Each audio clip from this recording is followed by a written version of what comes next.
சாமானிய மக்களும் விமானத்தில் பயணிக்க முடியும் என்ற சூழலை மத்திய பாஜக அரசு உருவாக்கியிருப்பதாக பிரதமர் நரேந்திர மோடி தெரிவித்துள்ளார். ஆந்திர பிரதேச மாநிலம் போகவரம் பகுதியில் நடந்த அரசு நிகழ்ச்சியில் பங்கேற்று பேசிய அவர் 2014ஆம் ஆண்டு வரை நாடு முழுவதும் 74 இருந்த விமான நிலையங்களின் எண்ணிக்கை தற்பொழுது 166 உயர்ந்திருப்பதாக தெரிவித்தார்.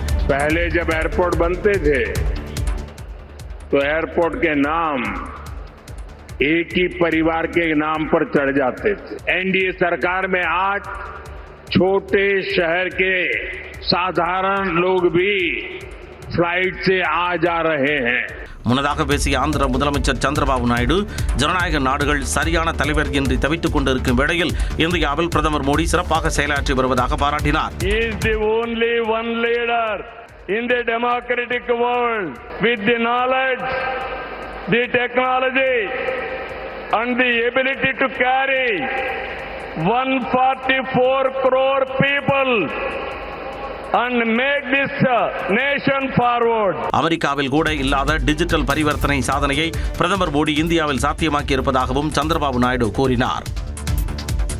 டெல்லியில் போராட்டம் நடத்திய ராகுல் காந்தி மீது வழக்கு பதிவு செய்யப்பட்டுள்ளது.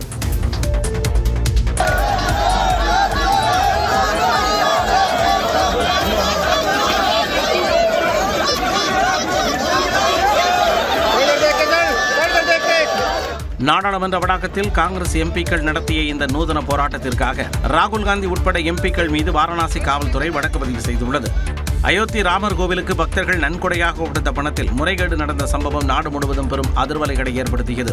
முதற்கட்ட விசாரணையில் 3 கோடி ரூபாய் வரை முறைகேடு நடந்திருப்பது தெரியவந்த நிலையில் கைது செய்யப்பட்டவர்களின் வீடுகளில் நகை மற்றும் பணம் பறிமுதல் செய்யப்பட்டன.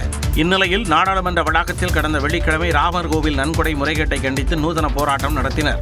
இதையடுத்து சனாதன தர்மத்தை அவமதித்ததாக பல்வேறு பகுதிகளில் பாஜகவினர் போராட்டத்தில் ஈடுபட்டனர். வாரணாசியில் சில துறவிகள் புகாரும் அளித்த நிலையில் துறவியாக வேடமிட்டிருந்த சுயேட்சை எம்பி பப்பு யாதவ், உண்டியலில் பணம் போட்ட ராகுல் காந்தி மற்றும் சமாஜ்வாதி எம்பி அவதேஷ் பிரசாத் ஆகியோர் மீது வாரணாசி காவல்துறை வழக்கு பதிவு செய்துள்ளது. மொரோக்கோவில் நிலவும் வறுமை காரணமாக ஸ்பெயின் எல்லைக்குள் அத்துமீறி நுழைந்து வாழ முயற்சி செய்தவர்களுக்கு அங்கும் உணவு கிடைக்காததால் பலர் சொந்த நாட்டிற்கே திரும்பி சென்றுள்ளனர்.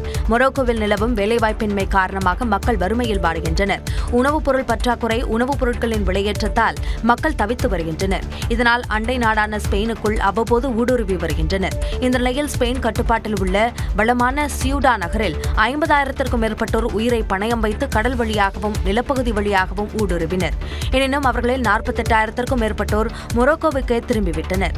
ஸ்பெயினில் நிலவி வரும் ராணுவ கட்டுப்பாட்டாலும் ஒரு நாள் முழுவதும் உணவு கிடைக்காத நிலையிலும் அவர்கள் திரும்பிச் சென்றுள்ளனர். நெரிசலில் சிக்கி 67 பேர் சடலமாக மீட்கப்பட்டுள்ளனர். இதற்கிடையே ஸ்பெயின் அரசு சியூட்டா நகரை சுற்றி 500 மீட்டர் தொலைவுக்கு மிதக்கும் தடுப்பு அமைத்து வருகிறது. தமிழ்நாட்டில் மக்கள் தொகை கணக்கெடுப்பு பணி தொடங்கியுள்ளது. மக்கள் தொகை கணக்கெடுப்பின் முதற்கட்டமாக வீட்டுப்பட்டியல் மற்றும் வீடு வசதி கணக்கெடுப்பு பணி தமிழ்நாடு முழுவதும் தொடங்கியுள்ளது. இந்தியாவில் 10 ஆண்டுகளுக்கு ஒருமுறை நடத்தப்படும் மக்கள் தொகை கணக்கெடுப்பு கொரோனா பரவல் காரணமாக 2021ஆம் ஆண்டுக்கு பதில் தற்போது நடத்தப்படுகிறது. முதற்கட்டமாக வீட்டுப்பட்டியல் மற்றும் வீடுகளின் வசதிகள் குறித்த கணக்கெடுப்பு பணி சனிக்கிழமை தொடங்கியது. வேலூர், நெல்லை, மதுரை, கோவை உள்ளிட்ட தமிழ்நாடு முழுவதும் முதற்கட்ட பணிகள் தொடங்கியுள்ளன. அவங்க வீட்டா போய் வீட்டோட கண்டிஷன் எப்படி, பேசிக் அமெனிட்டிஸ் என்ன யூட்டிலிட்டிஸ் இருக்கு, அவங்ககிட்ட நெட் இருக்கா இல்லையா, ரேடியோ, செல்போன் யூஸ் பண்றாங்க இல்லையா, 2 வீலர் இருக்கு, 4 வீலர் இருக்கு, அந்த மாதிரி கேள்வி கேட்க போறாங்க. ஸோ ஒரு மொத்தமாக 33 கேள்வி தான் இருக்கு. ரொம்ப சிம்பிளான கேள்வி இருக்கு. புதுக்கோட்டை மாவட்டத்திலும் மாநகராட்சி மற்றும் நகராட்சிகள், பேரூராட்சிகள், ஊராட்சிகள் என அனைத்து பகுதிகளிலும் மக்கள் தொகை கணக்கெடுப்பின் முதற்கட்ட பணிகள் தொடங்கியுள்ளது. தமிழ்நாடு உட்பட நாடு முழுவதும் மக்கள் தொகை விவரம் அடுத்த ஆண்டு மார்ச், ஏப்ரலில் தெரியவரும் என்று தமிழக மக்கள் தொகை கணக்கெடுப்பு இயக்குநர் சுந்தரேஷ் பாபு தெரிவித்துள்ளார். நியூஸ் 18 தமிழ்நாட்டிற்கு பேட்டியளித்த அவர் மக்கள் தொகை கணக்கெடுப்பு பணிகள் குறித்து விவரித்தார். தமிழ்நாடு முழுவதும் இந்த களப்பணிக்காக 1,15,000 கணக்கெடுப்பாளர்கள் இந்த களப்பணியில் ஈடுபட உள்ளனர். இவங்களை சூப்பர்வைஸ் பண்ணுறதுக்கு 19,000 சூப்பர்வைசர்ஸ் கூட நியமிக்கப்பட்டுள்ளனர். செல்ஃப் எனுமரேஷன் பண்ணியிருந்தாலும் பண்ணலைன்னாலும் எல்லா வீடுகளுக்கும் கணக்கெடுப்பாளர்கள் வருவாங்க. செல்ஃப் எனுமரேஷன் எந்த வீட்டில் பண்ணியிருக்காங்களோ அந்த வீட்டில் செல்ஃப் எனுமரேஷன் பண்ணதுக்கப்புறம் ஒரு 12 டிஜிட் கோடு இருக்கும். அந்த கோடு மட்டும் அவங்க வச்சு காட்டினா போதும். அதை பார்த்துட்டு கொஞ்சம் செக் பண்ணிட்டு அப்ரூவ் பண்ணிட்டு கிளம்பிடுவாங்க. மறுபடியும் இந்த 33 கேள்விகளை கேட்க மாட்டாங்க. வீட்டில் ஆட்கள் இல்லாத போது மக்கள் கணக்கெடுப்பு எப்படி நடைபெறும் என்பது குறித்தும் விளக்கினார்.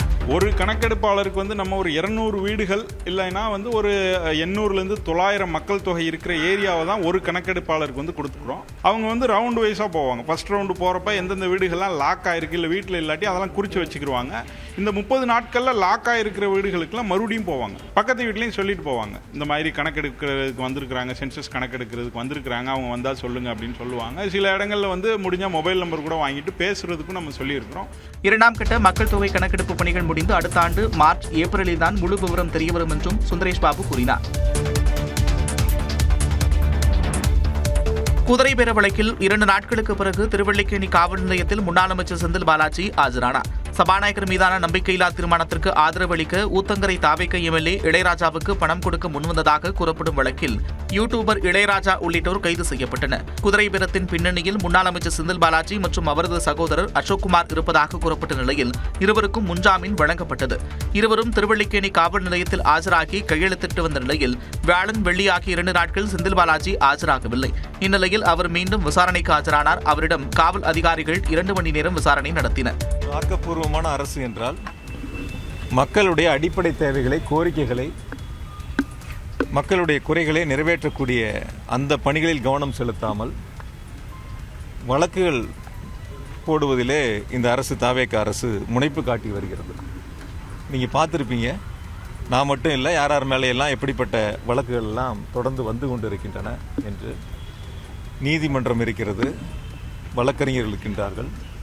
சட்டப்படி எத்தனை வழக்குகள் போட்டாலும் சரி, இல்லை இந்த வழக்குகளாக இருந்தாலும் சரி, நீதிமன்றத்தில் எதிர்கொண்டு இந்த வழக்குகள் அனைத்தும் பொய்யான வழக்குகள் என்பதை நாங்கள் நிரூபித்து காட்டுவோம்.